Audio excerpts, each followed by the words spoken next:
Now we are teaching the children shapes. You make cards like this: a circle, triangle, and square. You start with 3 cards and always try to keep 3 cards.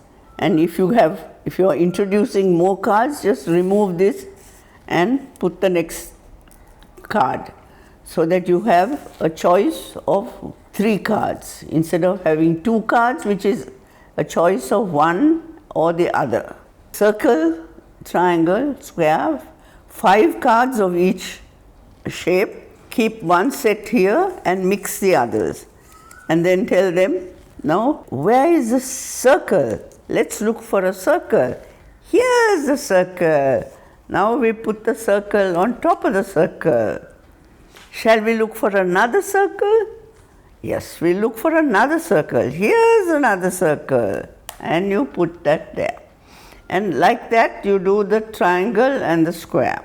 And once they have, at the next session, you can change the sequence. Otherwise, what happens is that the children learn the shapes only according to the sequence. So when you change the sequence, then the circle comes here, and the triangle comes here, and the square is here. And you do the same thing of matching the circle, the triangle, and the square. And then once they have got very used to it, and you know that they are very familiar with this, then you can remove this one and you remove this one and you add the oval. You see, so you have triangle, square, and oval, and you do the identical way that you did the first lot. You do this and move it around and make sure that they are very, very familiar with this, and then you can introduce a rectangle and you can remove that.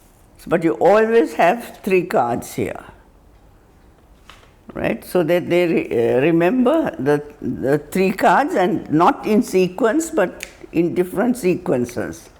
So they recognize the shape and not memorize the sequence. It doesn't matter if you have all the shapes here, because they've got to look for, within more and more shapes, they have to recognize these shapes that you have exhibited here. So they get more and more familiar with it in that way. And actually, beyond that, after the triangle, you can go to different other shapes, but it's not really necessary unless they're doing mathematics. So in preschool, this is about the number of shapes you really require. When you're starting to teach them shapes, and then for them to recognize shapes, you start with a circle because there are no sides. Then you start with the triangle because there are 3 sides. Then you go into the square, which is 4 sides. And you go on, so on. When you're asking them to pick the cards from here, and if the child picks the wrong card, you say, that's not the circle, this is the circle, and you give them the circle. Same thing goes for the square and the rectangle.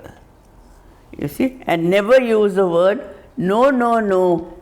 No, no, no is not a word that is used when we are teaching children, because it's so negative that they feel they have done something wrong.